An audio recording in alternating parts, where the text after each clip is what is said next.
शेख शेख वो जिनसे इस्लाम पूरी दुनिया में फैला। सऊदी अरेबिया की मैं बात करूं, दुबई की बात करूं, मिडिल ईस्ट की बात करूं, तो वहां से इस्लाम हम तक पहुंचा। लेकिन वो क्या कर रहे हैं, मैं आपको एक वीडियो दिखाना चाहूंगा। जन गण मन अधिनायक जय हे भारत भाग्य विधाता पंजाब सिंध गुजरात मराठा द्राविड उत्कल बंगा विंध्य हिमाचल यमुना गंगा उच्चल जलधि तरंगा। चाइना ने चुपके चुपके से 19 ममालिक का एक इंडियन ओशन रीजन के हवाले से एक फोरम बनाया और उस फोरम की एक मीटिंग भी हुई है कि India successfully places into orbits Indo-French collaborative EOS-68 other nano satellites. 19 ममालिक के जो लोग हैं वो चाइना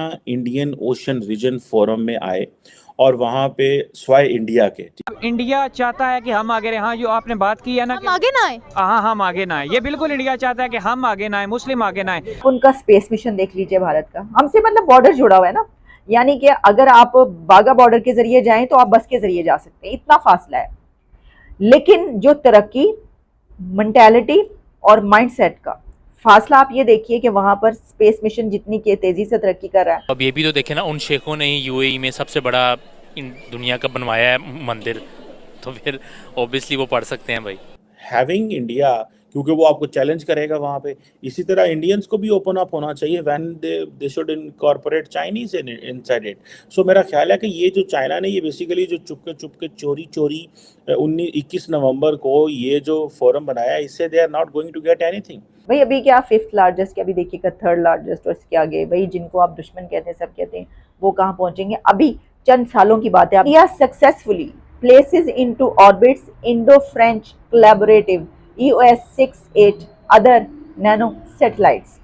हमने आपको इससे भी पहले बताया था, कुछ दिन पहले एक और खबर दी थी जो इससे अलग थी, और वो ये थी कि इंडिया का जो स्पेस मिशन है उसमें जो लॉन्च किया गया है वो कितनी हैवी सैटेलाइट लॉन्च की गई। इंटरनेट के हवाले से हम बात करें थे, इंटरनेट सैटेलाइट। अब ये है कि India on Saturday successfully placed into orbit the Indo French ocean observation satellite EOS-6 and 8 other nano satellites with its rocket polar satellite launch vehicle. इसकी कुछ और डिटेल्स भी हैं। मेरा आपको ये बताने का मकसद ये है कि आप उनका स्पेस मिशन देख लीजिए भारत का, हमसे मतलब बॉर्डर जुड़ा हुआ है ना, यानी कि अगर आप बागा बॉर्डर के जरिए जाएं तो आप बस के जरिए जा सकते हैं, इतना फासला है। लेकिन जो तरक्की, मेंटालिटी और माइंडसेट का फासला आप ये देखिए कि वहां पर स्पेस मिशन जितनी के तेजी से तरक्की कर रहा है। और फिर इसी के साथ मैंने आपको बताया कि G20 वहां पर आ रहा है, और वो उसकी जो है वो कश्मीर में भी करेंगे, ठीक है, जिसकी हम रट लगाए रखते हैं ना, हमें और कुछ नजर नहीं आता। चलें उसकी तो बात छोड़ें, इस वक्त जो पाकिस्तान में चल रहा है, हमें एक तरफ अपने रीजन में तरक्की, मैं दुबई की तरक्की से होती हुई पहुंची हूँ अपने उस रीजन में, वहां पर देखिए कि बांग्लादेश की हम पहले ही तरक्की की बातें करते हैं कि वो जो देखिए ना जनाब कहाँ पर पहुंचा हुआ है। हम उन्हें तो अपनी जो कॉटन की इंडस्ट्री है उसके ऊपर क्या कमाल हासिल, यानी कि अपनी गारमेंट्स को, स्किल्स को वो कहाँ लेकर चले गए, उसी में उन्होंने जो है अपने मुल्क को कितना फ़ायदा पहुँचाया। और उन्होंने कहा है कि बस मेरे जो हैं उनके फेवरेट लगाए नहीं गए। बिलाल अहमद इंडिया के एक मुसलमान है, कश्मीर के मैथ्स के टीचर हैं, उन्होंने बनाई है सोलर कार जिसको इंडिया बहुत ज़्यादा प्रमोट करने वाला है, महिंद्रा इसको और ज़्यादा डेवलप करने वाला है। इस पर काम कर रहे थे, काम कर रहा था इंडिया, लेकिन अभी तक उसकी प्रोडक्शन नहीं हो पाई थी। अब ये बहुत बड़ी न्यूज़ सामने आई है और बहुत प्रोटोकॉल भी मिल रहा है। बिलाल अहमद को क्या कहेंगे? मैं पहली बात तो ये कहूँगा कि उस लड़के को अप्रिशिएट करना चाहिए जिसने ये कार बनाई है, क्योंकि ये इन फ्यूचर सबके लिए बहुत फ़ायदेमंद है। और अगर अपने लिहाज से देखा जाए, यहाँ के लिहाज से देखा जाए, तो पाकिस्तान में आई थिंक स्टडी को इतना सपोर्ट नहीं किया जाता, लेकिन इंडिया में आईटी को बहुत सपोर्ट किया जाता है। क्योंकि पाकिस्तान में तो अभी तक देखें कि गूगल भी ऑफिस खोलने पे घबराता है और पेपाल वगैरह भी नहीं आया, लेकिन इंडिया में हर चीज़ मौजूद है। और इंडिया और बांग्लादेश हमसे आईटी में बहुत आगे जा चुके हैं। और आप अगर रेशो देखें, ऑनलाइन रेशो देखें, तो फ्रीलांसिंग के लिहाज से भी देखें तो इंडिया और बांग्लादेश टॉप मोस्ट में आ रहे हैं, तो उसको वेल एंड गुड है। और बहुत आगे हैं, वो हमसे आईटी में, और यहाँ सपोर्ट नहीं किया जा रहा। हम कहते हैं कि इंडिया में मुसलमानों को कदर नहीं मिलती है, वैल्यू नहीं मिलती है, लेकिन ऐसी बहुत सी एग्जांपल सामने आए हैं जहाँ पर मुसलमानों ने बहुत अच्छा किरदार अदा किया हो। क्या कहना चाहेंगे इस बारे में कि आज पाकिस्तान के मुसलमानों से ज़्यादा हमें इंडिया के मुसलमान कामयाब दिख रहे हैं?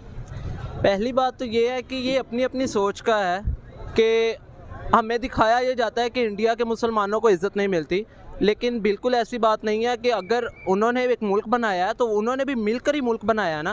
पाकिस्तान में मुसलमान अब इधर के जोन से है ना इंतशार, उधर का भी इंतशार लोग फैलाते हैं, इधर के भी लोग इंतशार फैलाते हैं, लेकिन मैं इस पर कभी भी नहीं आऊँगा कि पाकिस्तान वो इंडियन के मुसलमानों को इज़्ज़त नहीं मिलती। हालांकि इंडिया की एग्जांपल्स हैं, उनकी टीम्स में, अब इंडियन टीम में देख लें, 150 करोड़ का मुल्क है, उसमें इंडियन टीम में मुस्लिम लड़के हैं, तो क्या हम ये नहीं कह सकते कि इंडिया को शोहरत नहीं मिलती, उधर मुसलमानों को शोहरत नहीं मिलती? मिलती है उनको शोहरत। इस पे हम कोई इनके साथ बात नहीं कर सकते, ना डिबेट कर सकते हैं। ठीक हो गया। तो आप क्या मानते हैं कि वहाँ के मुसलमान पाकिस्तान के मुसलमानों से ज़्यादा कामयाब हैं? इस पे आई थिंक सो मैं यही कहूँगा कि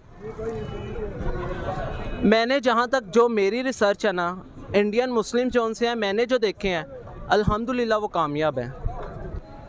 इंडिया के साथ हमारा तो मुकाबला बनता नहीं है किसी किस्म के अंदर भी, क्योंकि आप देखें ना, अब वो क्यों महिंद्रा उसका साथ दे रहा है, क्योंकि जिस टाइम कोई भी रेंज रोवर को और जगुआर को परचेज़ नहीं कर रहा था तो रतन टाटा ने परचेज़ किया उसको, वो भी कौन है? इंडियन।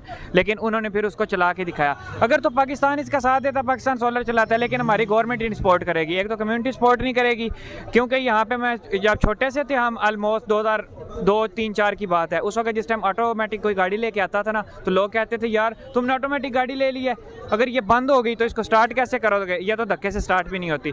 बस ये चीज़ है कि हमारी गवर्नमेंट सपोर्टिव नहीं है, हमारी कम्युनिटी सपोर्टिव नहीं है, हमारी आवाम हमें सपोर्ट नहीं करती।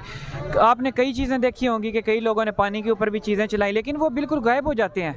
आपको भी इल्म होगा इस चीज़ का कि पानी के ऊपर चीज़ चलाई है, ऐसे चलाई वैसे चलाई, लेकिन वो गायब हो गए। इलेक्ट्रिक स्कूटर चलाई हैं सियालकोट के लड़कों ने, लेकिन वो लड़के ही नहीं पता चलता किधर चले गए हैं। वो अगर वो जो बिलाल साहब हैं, अगर उनको पाकिस्तान से ऑफ़र जाए और एक इंडिया से ऑफ़र जाए तो वो एग्जैक्टली इंडिया को करेंगे, क्योंकि उनको पता है कि पाकिस्तान वैसे ही बैंकक्रप्ट है। पाकिस्तान को अगर मैंने वो नॉलेज दे दिया कि मैंने किस तरीके से बनाई है, वो नॉलेज ले लेंगे और बाद में उस बंदे का पता ही नहीं चलेगा वो बंदा गया कि ज़रा गवर्नमेंट उसको ऐसे उठवा देगी। कहना तो ये नहीं चाहिए ऑन द रिकॉर्ड, लेकिन ये चीज़ ही ऐसी है। दोस्तों मुझे उम्मीद है कि ये वीडियो आपको पसंद आया होगा। वीडियो पसंद है तो प्लीज़ हमारे YouTube चैनल को जरूर सब्सक्राइब कीजिए।